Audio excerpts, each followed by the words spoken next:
That doesn't happen. Welcome to Flat Earth Philosophy. Everything's flat earth here. Everything you need to know about flat earth, it's all here. It's whole working system. We don't talk about the silly stuff like, is the boat going over the curve? Is there curvature? You know, flat earthers know there's no curvature. We know it's all optics, refraction, moisture in the atmosphere, the toroidal field. We don't need to debate that. If you want to listen to that sort of crap, go to the other channels. But anyway, talk about the real stuff. Had a request to do a video on the crux, the movement of the crux. I said I would, but it's not worthy of a video. It takes 2 minutes to describe. So, like all the celestial bodies, everything comes to us, the observer, perpendicular from the arc. Man has the arc of horizon. Every man has an arc of horizon. This is what Horus and Set and all that's about. It's a nice 180 degree curve, just like the Earth has one. A meridian from south to the Arctic. Man has one, because man is of the Earth. Everything to do with the Earth is to do with the man. Earth is from the centre of creation. Man is at the centre of creation. So for me, if I'm looking south from the southern hemisphere, I'm seeing this picture here at this time of the year, 8 o'clock at night. Seems to be straight out in front of me, but it's not really. But earlier on in the evening, that would have been like this. So it has to swing over like this over on the arc, over our arcs, because everything has to stay perpendicular to the observer. Our zenith, we're always centre of our arc, our 180 degree arc. So everything swings over like this. But in actual fact, it's coming from, if I'm looking south, it's swinging around like this, straight over me and then back around southwest, like this. But I'm only seeing this northern side, aren't I? Because beyond that's daylight, you can't see. So if I'm looking south, it's basically, as it's swinging over, it's coming towards me and then away. Comes from the south, east, swings around northward, westward, west, southwest. That's what they do. Just like the moon. If I look north, I see the moon come up from the west. It swings over like this. The picture, see the man ends up horizontally. I see that as that Sumerian king sitting there with his scepter or whatever it is. And there's also the Egyptian one, where it's the what are they calling now? The jet, the red and the white. Haven't seen it for a while. Can't remember what it looks like now. The white part at the top and the red at the bottom. Anyway, that's what it does. It's like this, swings over like that. Just imagine the clock arm, the pivoting, you're moving with it. All the celestial bodies do that. Simple. I've explained plenty of times that it comes out of the south like this, the mirror image of when it comes out of the north like this. Okay? Now this is huge. Everybody thought about this? The swastika here, the Four Waterways. This is Nobel Prize worthy because they can use this for their spinning ball model. It still works for their spinning ball model. There's 4 waterways that come out of the Arctics. And they go to the tropics. And they fly around the tropics. But I've got this drawn the wrong way.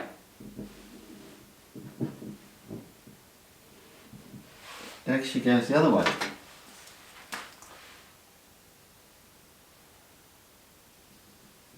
Like this.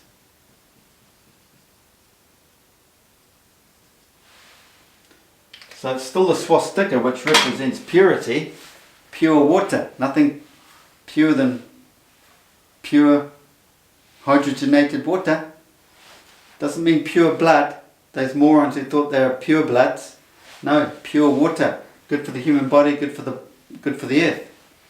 Now, you see the water flows around the tropics. If you haven't seen earlier videos, the water comes from the Arctic, it's pure fresh water, flows to the tropics, and it flows around like this. And it's this vortexing, basically, because as it's doing this underground, the molecules, the atoms are coming through the earth, gas form obviously, rising up to the tropics. Because what's happening here represents the central vortex of creation. The water shooting around the tropics here is this water in the vortex of creation.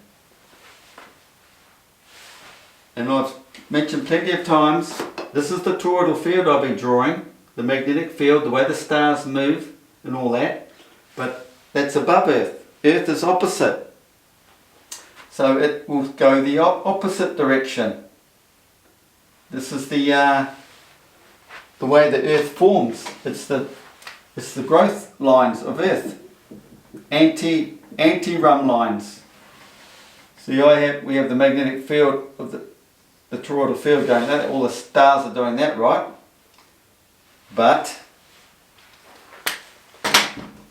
that's the field. But Earth itself is going this way. That's the way Earth grows out from the centre. We don't see it sprouting from the dead centre because we can't get in there, and we don't see it leaving our southern realm.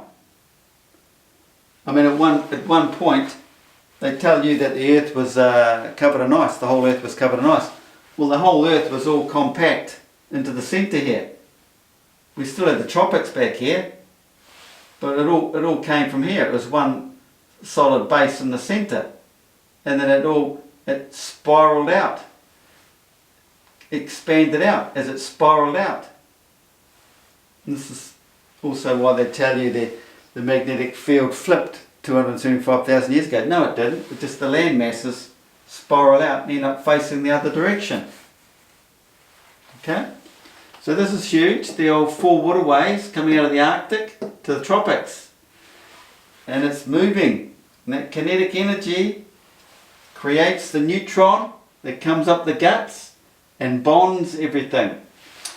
Because the low pressure and the vacuum as it goes up basically loosens everything, lets them all wander off, and up comes the old gluon, draws them back, draws what's necessary back together. Somehow. Not exactly sure how it does it, but that's what's happening, okay? Okay, so we've done that, and also someone mentioned that these two drawings don't make sense because they thought that this picture here should look like this. Why? I do not know.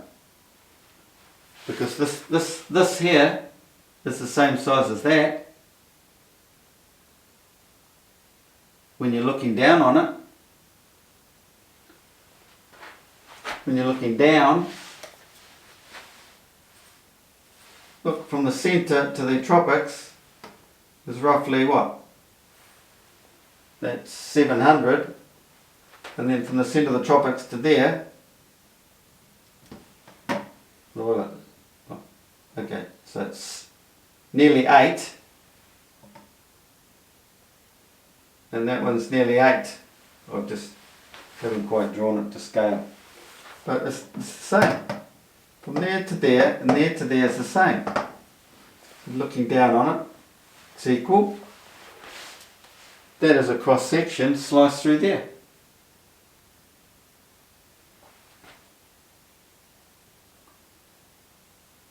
So we've got the whole picture here.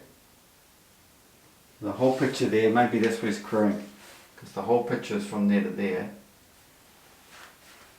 Well, you've got to realise, we're looking down on it. If you could look down on Earth from outer space, that's what it would look like. But when you're down here in a cross section, you're in it. That's relative to the observer. Like I've been explaining, as Earth expands south, the magnetic field expands south, obviously. So do we. Everything living lives in that toroidal field. We expand, we get bigger as we go south. That's why getting from A to B around here is just the same as getting from A to B back here. One step from there to there is one step here to there. That's simple once you get it in your head. But they just keep going over and over the same old stuff, these spinning ballers. How can that happen? It has to be a ball. No, it doesn't have to be a ball. You're just a spinner. Now, and I've shown this before, you know, it's flat there. It's flat. Okay, the northern hemisphere is flat, right to the tropics, centre of the ring there. So you've got, that's 300. Then you go to the tropics and measure to the side, 300. It's flat there, and it curves down on the sides. Down on the sides. This is how you get the parabolic image of the northern stars seen out south. It's because of that curving. You've got a flat rotating image, pretty pictures up here. This curvature creates another reverse cycle in the moisture filled atmosphere. I've been over that plenty of times. Right, we'll just go over a couple of things here. Physics doesn't understand the weak force and strong force in the magnetic field, the electrons. They assume the fields are equal and overall the energy potential is. But because it's more dispersed out here, it is weaker. It doesn't slow down, it's just weaker. Therefore, that is their weak force. Weak force. Okay, no. Okay. Their weak and strong force is this weak force in the nucleus here. That's their strong force, where they're bound together with the nucleus. The protons and that right in the core. That's the strong force. And then they're calling the weak force when it goes up through the vacuum and starts getting dispersed. It's all coming apart. That's why they call it space, because it's creating space between all the atoms. Okay? And then up comes this gluon, this neutron, and bonds it all again.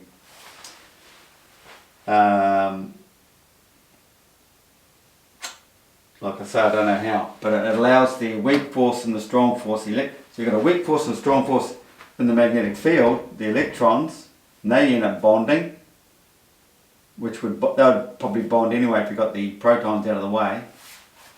But the protons, they're all up there, and they've got a repulsion, right, to protons, but they merge eventually up here, up top here. They're spiraling up here in the helix till they get right up to here, and at this point here, bingo, it all happens. Thanks to the vacuum. So, where was I? Here. So,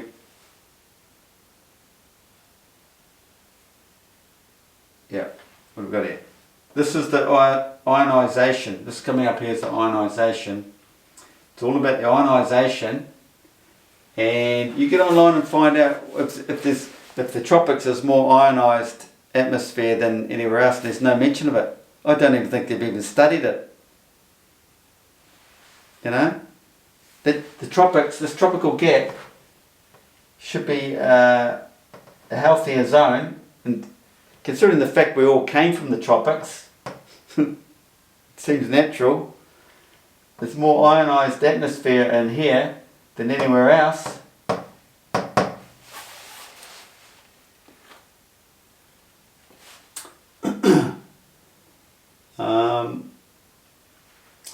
Yeah.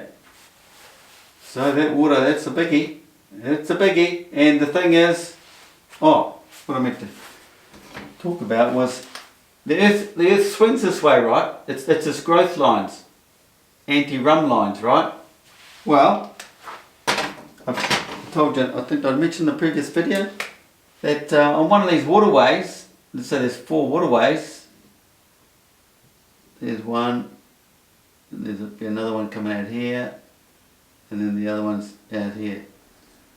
There's 4 coming out from the Arctic, and you'll find on this curve, you'll find the Great Pyramid of Khufu, or Pyramids of Egypt, and you will also find the Bosnian one on the same waterway. Like, which one's more north? I think the Bosnian one. Yeah, one of them's about 18 degrees east, which would be this one, and this one was like 30 degrees east. But if you follow these curves, it all marries up.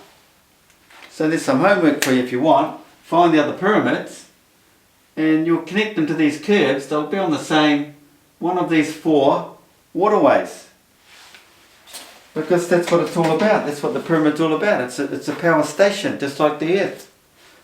The ionisation of the flowing water underneath coming into the pyramid, and the what's coming on the top? It's the positive atmosphere. I haven't thought about this too much for this video, but the positive's coming in.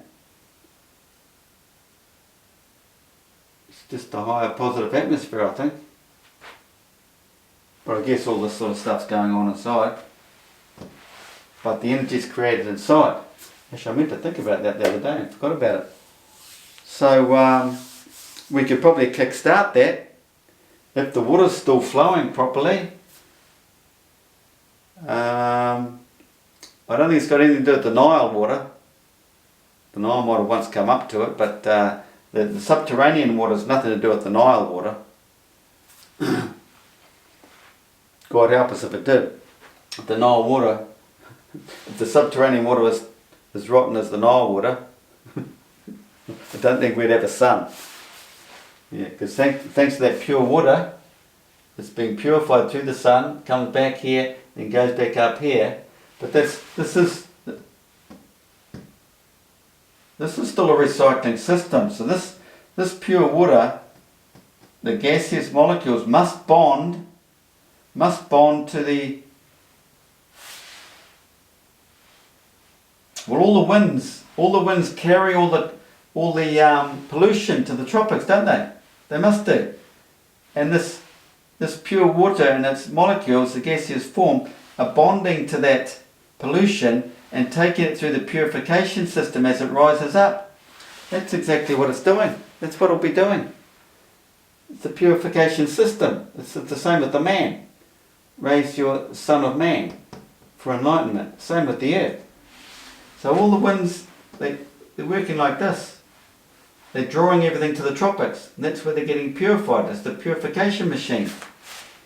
It's all part of the, and then it goes through the sun here. It's all part of the cold fusion. Room temperature fusion. You can't deny this if you think about it. If you're a thinker and especially if you're a physicist or someone. Yeah, so it's all there. What else can I talk about?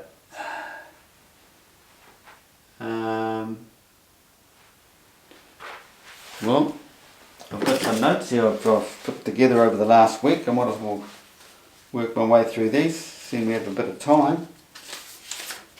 What have we got here? Negative ions are generated in the air movement in the tropics by the counter force, upward low density and downward high density. Also by radioactive decay of the noble gases because ions are charged, they are mobile. Remember the ionisation, you've got the lightning as well, ionising the atmosphere. That's knocking the crap out of the pollution and dropping it back to Earth. So they keep the water, because they're trying to purify this water to get back to feed the sun. It's all about purity. Swastika, purity. Okay. Negative ions are molecules that have gained an electron. Negative molecule. Positive ions are those that have lost an electron.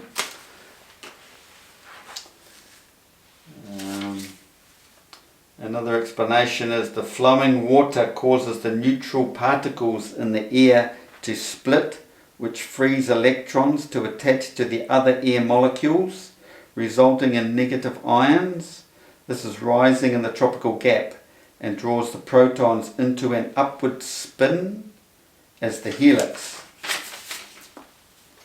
The negative ions are oxygen atoms that have picked up an extra electron. Thus the negative charge. This creates an increased flow of oxygen to the brain, all very good for the body. Same thing with the earth.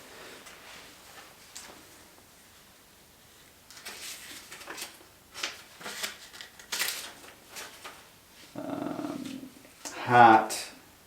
This refers back to what I had up here. Up and in. Heart. The heart represents the sun and the brain represents the moon.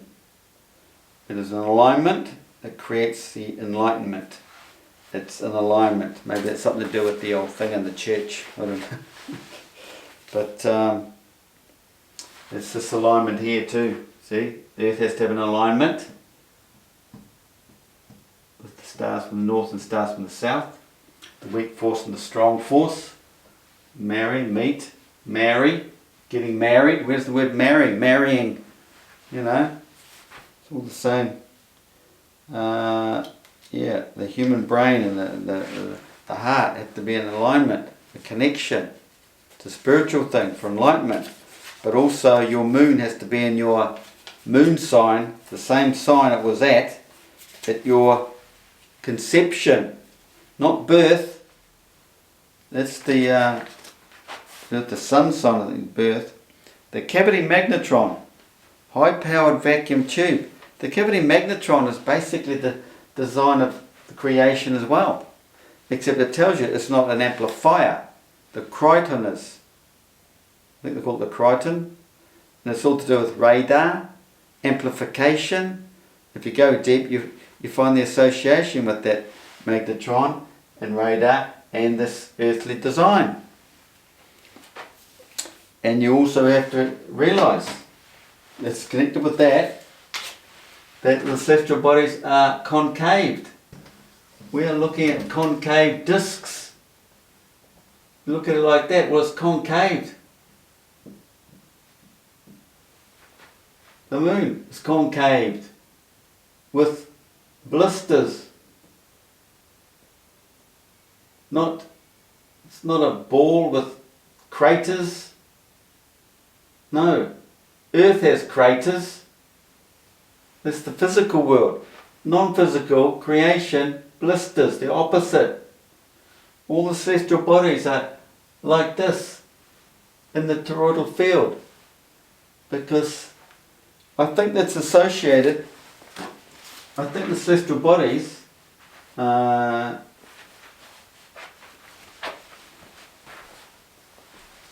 planets, as the book says, they're for signs.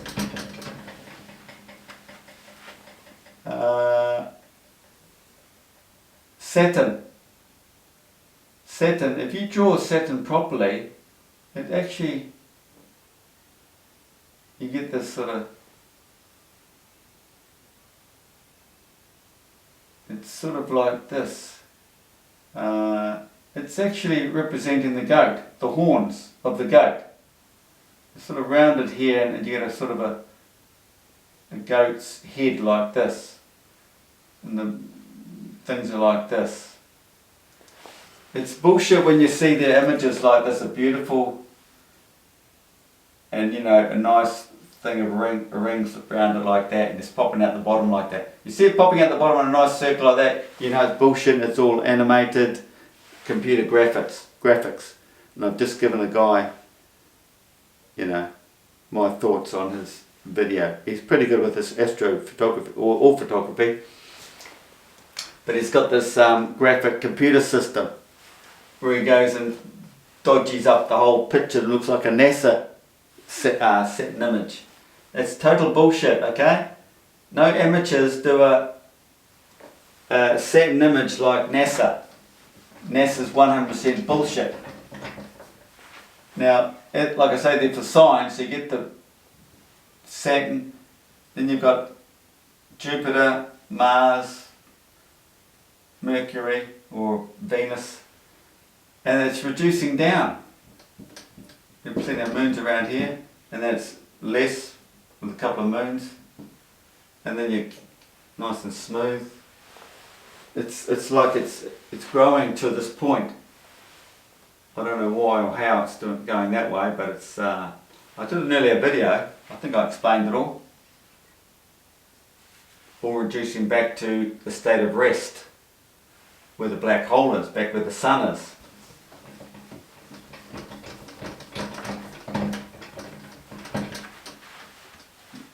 Back to my notes.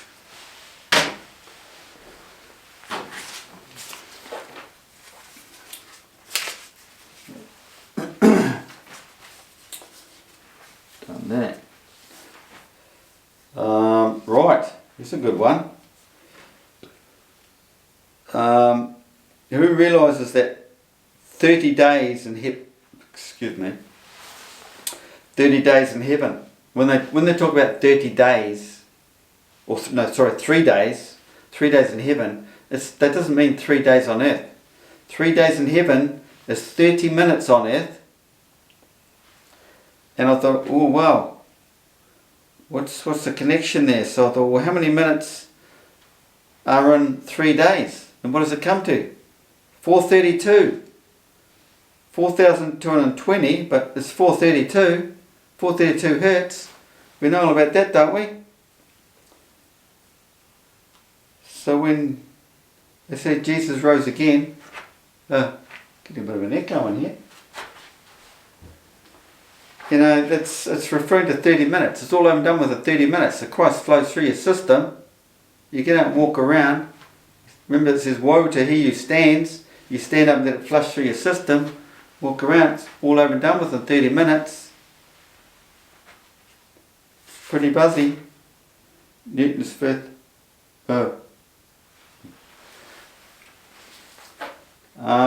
John St. Clair's patent. Here's his patent. Patent number if you want to check it out. Patent US 20 06 007 1122.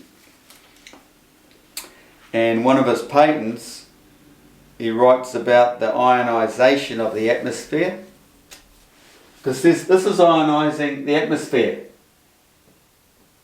There's ionization going on between the obelisks. The Egyptians must have known about this. Maybe, you know. And this is also related to John Searle, isn't it? John Searle and his magnetic generator. He knew all that. He knew those rotating magnetic wheels he had ionized the atmosphere. And ionizing, you know, negative ions, very good for the body. And he's purifying the atmosphere. This is why this cold fusion is actually the real Holy Grail. This whole earthly model is the Holy Grail. It's the Saviour to save the world.